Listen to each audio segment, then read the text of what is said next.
Halo alkanes and arenes का ये final lecture है। पिछले क्लास में बच्चों हमने पढ़ा था डायजोटाइजेशन रिएक्शन, किस तरह से डाइजोनियम सॉल्ट बन रहा था। फिर उसमें हमने देखा था सैंडमेयर रिएक्शन, गैटरमैन रिएक्शन और बार्ट सीमन रिएक्शन। मैंने आपको बताया था कि Cu2Cl2 हो तो वो सैंडमेयर रिएक्शन है, सिर्फ एक कॉपर आया तो गैटरमैन रिएक्शन है, और अगर फ्लोरीन के लिए तो रिएजेंट हम HbF4 यूज करेंगे। आप पिछले क्लास के नोटबुक को रेफर कर सकते हैं। आज हम लोग पढ़ने जा रहे हैं प्रॉपर्टीज ऑफ हेलो एरिन्स। जिस तरह से हमने प्रॉपर्टीज ऑफ हेलो एल्केन पढ़ा था वैसे ही आज हम लोग प्रॉपर्टीज ऑफ हेलो एरेन्स पढ़ेंगे। तो ये बात जान लो कि जब भी प्रॉपर्टीज लिखेगा, जब भी प्रॉपर्टीज की बात करेगी तो वो रिएक्शंस की बात करना चाह रहा है। किसकी बात करना चाह रहा है? रिएक्शंस की बात करना चाह रहा है। कौन कौन से रिएक्शंस हमें इसमें पढ़ने हैं? तो पहला रिएक्शन पढ़ना है न्यूक्लियोफिलिक सब्स्टिट्यूशन। सेकेंड रिएक्शन पढ़ना है रिएक्शन विथ मेटल्स। और थर्ड रिएक्शन पढ़ना है इलेक्ट्रोफिलिक सब्स्टिट्यूशन। और कहीं ना कहीं ये सारी बातें हम लोग पढ़ चुके हैं। जैसे न्यूक्लियोफिलिक सब्स्टिट्यूशन तो हम लोग पढ़ चुके हैं। कोई दिक्कत है क्या? कोई दिक्कत नहीं है। ये चीज़ हमने पढ़ा था ना कि मान लो कि ये हेलो एरिन्स है, यहाँ X लगा हुआ है। अगर कोई न्यूक्लियोफाइल आया तो ये X बाहर चला जाएगा और यहाँ पे क्या आ जाएगा? न्यूक्लियोफाइल X माइनस बाहर चला जाएगा। तो ये था न्यूक्लियोफिलिक सब्स्टिट्यूशन। देखो किस तरह से न्यूक्लियोफाइल सब्स्टिट्यूट हो गया। एक छोटी सी छोटी बात याद रखना है आपको कि एराइल हैलाइड जो होते हैं वो मच लेस केमिकली रिएक्टिव होते हैं। यहाँ मैं लिख देता हूँ, नीचे आपको लिखना है, यहाँ आपको लिखना है, मैं यहाँ लिख देता हूँ। Aryl halides are much less chemically reactive। अब बता सकते हैं ऐसा क्यों? ऐसा इसलिए कि एराइल हैलाइड्स में देखो एरोमेटिसिटी रहती है, एरोमेटिक कंपाउंड बनता है। एरोमेटिसिटी के वजह से होता क्या है कि ये जल्दी रिएक्शन में पार्टिसिपेट नहीं करते हैं। मैं करके दिखाता हूं आपको कैसे। नोट डाउन कर लीजिए।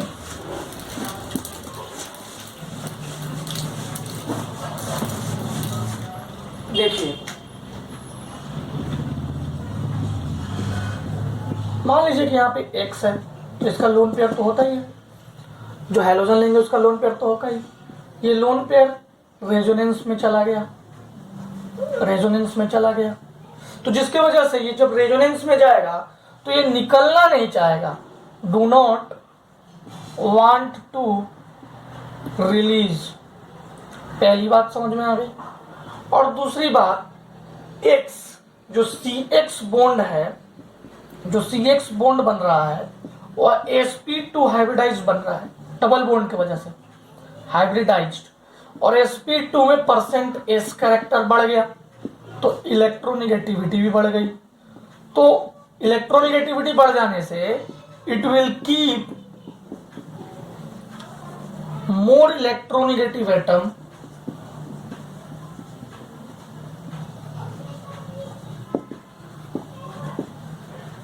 मोर इंटैक्ट।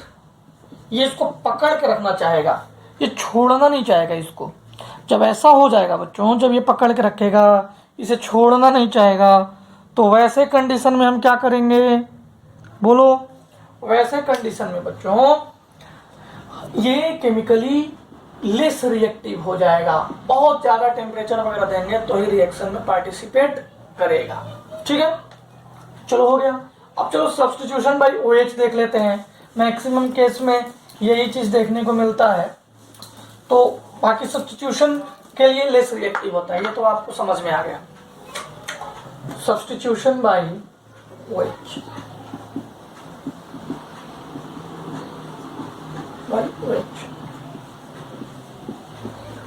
यहाँ Cl लगा लेते हैं मान लो।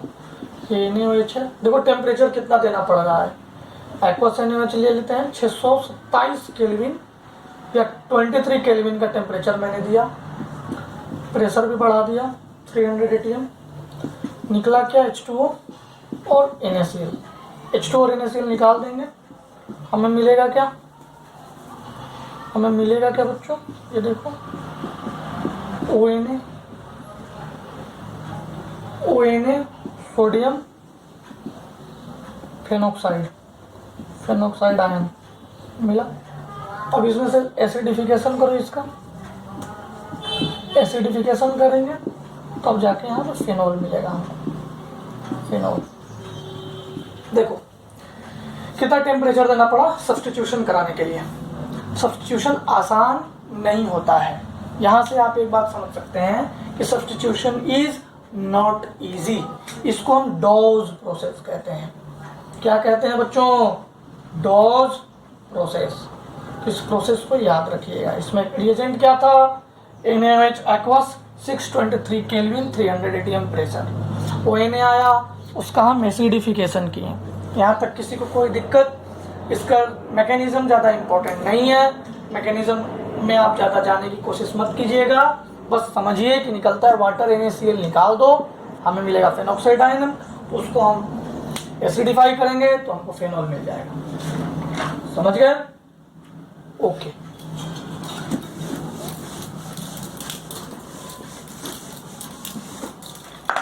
अब देखिए रिएक्शन विथ मेटल।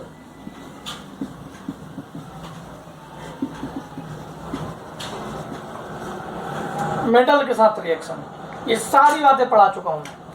अगर सोडियम के साथ हेलो एल्केन में जो भी बातें हुई है वही हेलो एरेन में भी होगी। प्लस 2Na प्लस, ये याद है, ये करते थे, ये दोनों चला जाता था और 2 फेनाइल रिंग मिल जाएगा। ठीक है, इसको क्या बोलेंगे, प्लस 2NaBr। ये क्या होता था, वुड्स फिटिग, वुड्स रिएक्शन। ये वुड्स रिएक्शन होता था, ये वुड्स रिएक्शन था सोडियम के प्रेजेंस में। ठीक है, वुड्स रिएक्शन नहीं, फिटिग रिएक्शन था। वुड्स और रिएक्शन दोनों को कंबाइन करेंगे, अभी रुक जाओ। हो गया? अरे उस वक्त जो लिया था मैंने, क्या लिया था मैंने, याद करो।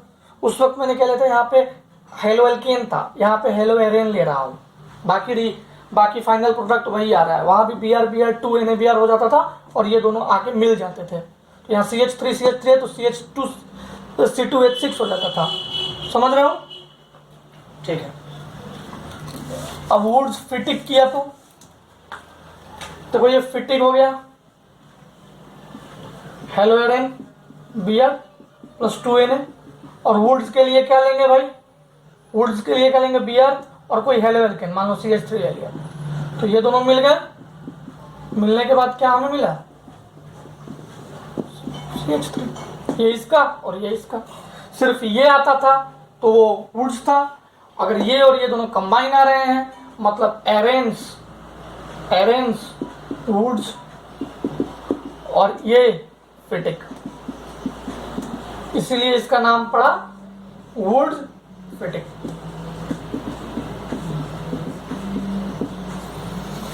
ठीक है, अब इसके बाद पढ़ना है कॉपर के साथ रिएक्शन। कॉपर ये भी पढ़ चुके हैं हेलो एल्केन में विथ कॉपर। मान लो कि ये है, वहां पे भी आयोडीन के लिए वहां पे कौन सा रिएजेंट यूज करते थे, कॉपर, सिर्फ कॉपर। प्लस जो वहां पे था बच्चों वही यहां पे भी है, जो वहां पे था, देख लो, तुम खुद से देख लो।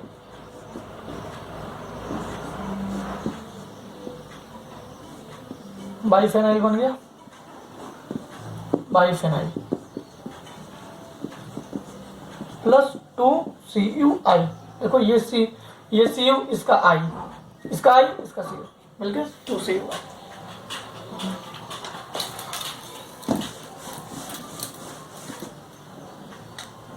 विथ लिथियम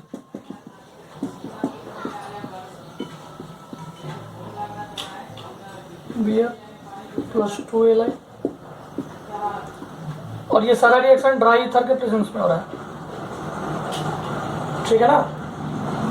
ये सारा रिएक्शन ड्राई ईथर के प्रेजेंस में ही हो रहा है। यहाँ पे एक और छूट गया, ऐसा ही रिंग बना लो। तो ये सारा रिएक्शन ड्राई ईथर के प्रेजेंस में हो रहा है। जो वहां था वही, सिर्फ हेलो एल्केन्स की जगह पे हमको हेलो एरेन्स लेना है, बस ये याद रखिएगा और कुछ भी नहीं। विथ मैग्नीशियम, अब मैग्नीशियम के साथ तो हमें पता ही है कि अगर मैग्नीशियम लेंगे ड्राई ईथर के प्रेजेंस में तो ऑर्गेनोमेटालिक कंपाउंड बना देता था। क्या बना देता था भाई? MgCl, Grignard reagent, Grignard reagent बनता था। ये आके फिर से नहीं लगेगा, ग्रिग्नार्ड रिएजेंट बनेगा। तो यहाँ तक किसी को कोई परेशानी, कोई दिक्कत, कोई चिंता नहीं। अब इलेक्ट्रोफिलिक सब्स्टिट्यूशन, इलेक्ट्रोफिलिक सब्स्टिट्यूशन के बारे में हम लोग ऑलरेडी रिएक्शन मैकेनिज्म में पढ़ चुके हैं। क्या क्या था उसमें देख लो भाई। क्लोरीनेशन था, देख लेना, रेफर करना। क्लोरीनेशन, नाइट्रेशन, सल्फोनेशन पढ़ा था, सल्फोनेशन। फोर्थ है फ्रेडल क्राफ्ट, फ्रेडल क्राफ्ट। ये चार चीज था। Haloalkanes, haloarenes, haloarenes. वहां पे हेलो एरेन नहीं बोलते थे, वहां पे सीधे बेंजीन रिंग लेते थे और उस पे एक्स लगा देते थे, प्लस क्लोरीनेशन करते थे, Cl2 लगाते थे, Cl आके जुड़ जाता था, NO2 जोड़ते थे, याद है ना, HNO2 प्लस HCl से, HNO3 और HCl से HNO2 बनाते थे और Na2 को ऐड करते थे। सल्फोनेशन भी पढ़ाया था, Friedel craft alkylation, Friedel craft alkylation, acylation. तो देख लो, सिर्फ हम रिवीजन कर रहे हैं और कुछ नहीं। फ्रीडल क्राफ्ट अल्काइलेशन, मान लो यहाँ पे क्या है भाई, Cl लिया, क्या CH3Cl। अब लेते क्या थे अल्काइलेशन में, अनहाइड्रस AlCl3। ये AlCl3 क्या करता था, Cl को, इसको इलेक्ट्रोफाइल बना देता था और वो यहाँ पे आके सब्स्टिट्यूट हो जाता था।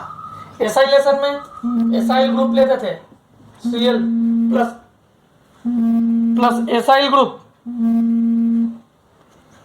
एसाइल ग्रुप ले लेते थे, CH3C double bond O Cl minus.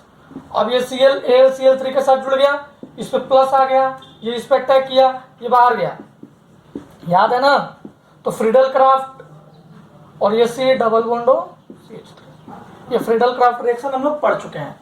तो ये हो गया हमारा हेलो एल्केन्स कंप्लीट। अगले क्लास में हम अल्कोहल फेनोल ईथर स्टार्ट करेंगे। तो देख लो, ध्यान देना, जो भी चीजें हैं नेम रिएक्शन ही एक इंपॉर्टेंट आएगा, बाकी सब हम लोग रिएक्शन मैकेनिज्म में कहीं ना कहीं पढ़े रहेंगे। ओके बच्चों, ओके।